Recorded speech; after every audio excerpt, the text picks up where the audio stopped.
all these visions of this young girl growing up in the South, in rural poverty, living down a dirt road, having nothing, and getting to the point where I actually have $1 million net worth. It was just the greatest feeling ever.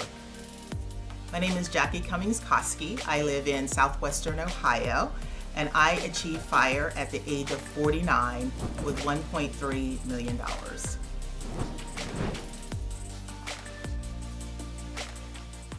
I came to my FIRE number after learning that you do 25 times your expenses, and that totally made sense to me. My FIRE number was right at $1 million.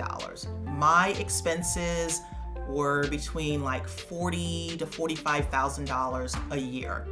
So I reached that FIRE number when I was 46, but I wasn't quite ready to retire at that point. I ended up working for 2 more years, and I actually liked my job, so I wasn't in any rush to run away. I wanted a little more of a cushion, so I worked for a couple more years and retired on December 6th of 2019. My relationship with money growing up was that it was always scarce. We basically lived in poverty, but I was raised by a single dad with 6 kids. I don't know how he did it. We barely made it. We barely scraped by. So as I, went through college and started my own career, I always had this nagging feeling that I just never wanted to be back in poverty again. I had to pay my own way through school. So I was working full time, and I was taking a full load of classes. I was getting paid peanuts, but finally I had my own money. I really felt rich at that point. And when I look back, I don't even know how I was able to do it. I learned more from that than I learned from what was being taught in the classroom.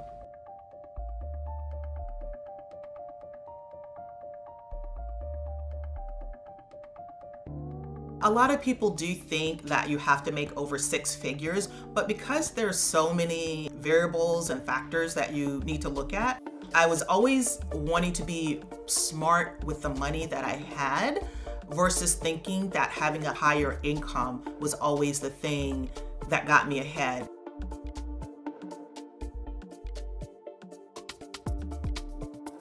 I was a single mom for so many years that if I were to sort of do the hard hustle to try to make more money, that would be time away from my daughter. So I figured the best way to approach it is to just do more and be smarter with the money that I had. Not much has changed in terms of my budget. I'm still spending roughly $40,000 to $45,000 a year.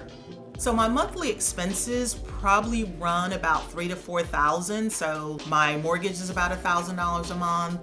I don't have a car payment. I own that outright. Grocery would be in there. I want to say maybe that's $400 to $500 a month. Maybe I'll go out to eat a couple of times. Maybe go out to drink with friends. Expenses like, utilities, cell phone, things like that. All in, I'm usually between $3,000 and $4,000, and some of those expenses may even be, tax deductible because I have my own little business. I'm not the frugalist and I'm not the minimalist or any of those things, but I think, again, going back to my background and growing up, I think that just helped me, have it be a part of how I did everything. I own my own home. That is the only real estate that I own. Just about all of my money is in the stock market. I primarily do index funds. However, I'm one of those crazy people that actually enjoy investing in single stocks as well. My company 401k was a huge help. Again, I was there for 20 years. The matching that we got was if you put in 7% in your 401k, the company would match you 9%. And that is far beyond what most companies offer. So of course, took advantage of that. The biggest chunk of my investments was in my 401k. That helped grow my net worth tremendously.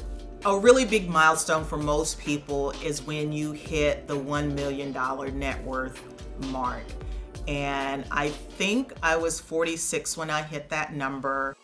I feel like I have so much more opportunity because I don't have the stress of work.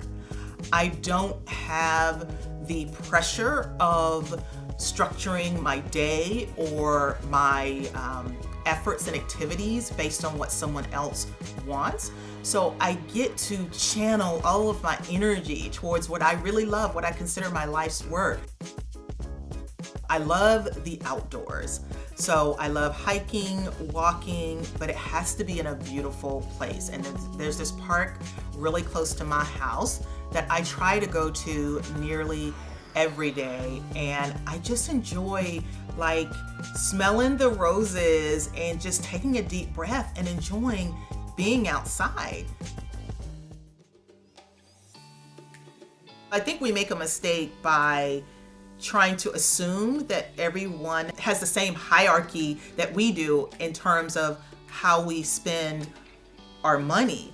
And I'm always defaulting to those things that really don't matter. Like if I can get a better deal on my cell phone, that's not going to matter much to me. If I'm going to look at my home insurance or my car insurance, and just because I shopped around, I got a slightly cheaper price, you know, that's not going to change much for me. But if I'm going to save a few bucks, then I'll do it. There are things that I have decided I wanted to do, and that is just sort of, that's just a feeling I never thought I would have. And I love my days now because I get to set them up the way that I want, and I can just breathe more.